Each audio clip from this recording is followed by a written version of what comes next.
Since you're alive and breathing in 2018, you probably know about Tesla, both because of its efforts to revolutionize the auto industry with its electric cars and the catastrophic results when that revolutionization goes awry. Well, as Mr. Mobile, I've driven the Tesla Model S, Model X, and the new Model 3, but those videos only gave me a chance to give you the 10,000-foot view of each car. This time, I want to talk about the little things, from the pleasures to the pitfalls. I'm Michael Fisher, and these are 7 things you might not know about driving a Tesla.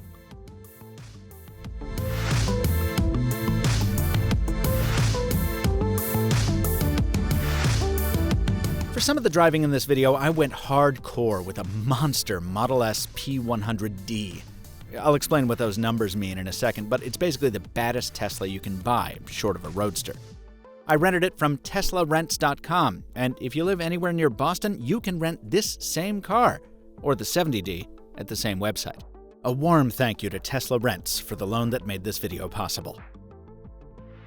I want to reverse my usual habit and start with some of the pain points. You see, Tesla has this kind of mystique around it, kind of like Apple does, and while it's not entirely undeserved, well, let's just say park a Tesla under a tree and it'll get just as dirty as an old LeBaron will. So, number 7.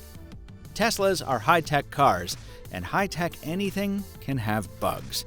I'm talking about stuff like the backup camera sometimes refusing to open when I put the car in reverse. I'm talking about the auto parking feature just not working a lot of the time in the Model 3, even in ideal conditions. And less a bug than just an annoyance, even in this crazy futuristic car, the USB ports still only kick out enough power to charge your phone at a trickle. Come on, guys. The upside? The first 2 can be corrected with software updates. And just like your smartphone, Teslas get those over the air pretty regularly. Also, just like your smartphone, a Tesla can be rebooted just by pressing and holding the steering wheel joysticks. Just be sure to clean your screen off before you do it, because, gross. Number 6. Driving a Tesla feels like driving any other car, except for a couple tiny little things.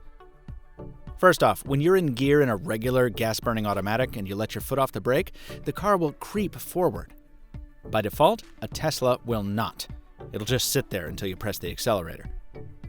Well, fortunately for creeps like me, there's an option for this in the software. Enable it, and the car will advance slowly forward at idle speed. Second, Teslas don't brake the same. Whenever you let your foot off the go pedal at speed, the electric motors essentially reverse roles to become generators, recapturing some of your inertial energy and putting it back into the battery. That slows a Tesla much more quickly than a typical car, but it extends your range and also saves wear and tear on the brakes. Other EVs do this too. Chevy calls it one-pedal driving, and once you get used to it, it is a much more efficient way to drive than by bouncing your foot between pedals all the time. Number 5. Acceleration isn't just for dirtbags. See, even the most conservative Tesla has more get up and go than you'll ever have felt behind the wheel of a regular car. And this P100D, well... Here we go. Oh! Whoa! Oh my God!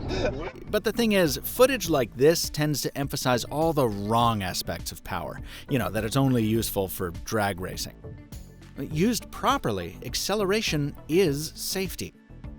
In a Tesla, you never wonder if you're going to have the speed to merge safely. You never have to put pedal to the metal and wait for the shifting of gears to let you pass by that big truck. My friend Crackberry Kevin has owned a Model S for years, and he says it's that instantly available torque more than anything else that's likely to keep him a Tesla driver. Speaking of power, here comes number 4. There's a lot you can tell about a Tesla just by looking at that number on the back. Take this P100D. The number represents the nominal battery capacity, in this case 100 kilowatt hours. The P indicates the car has the performance package, with a larger main motor for more go-fast. And the D suffix tells you it's a Galaxy-class starship, the 5th to carry the name Enterprise. Oh, wait, no. It tells you the car has dual motors, one driving the front wheels and one for the rear ones. Finally, if there's an underline, it means the car you're looking at has ludicrous mode, aka enough acceleration to turn you into chunky salsa. Number 3, Autopilot is terribly named. This combination of adaptive cruise control and automatic lane keeping blew me away when I first tried it in 2016. Yes, the car will drive itself, and yes, it's pretty good at it.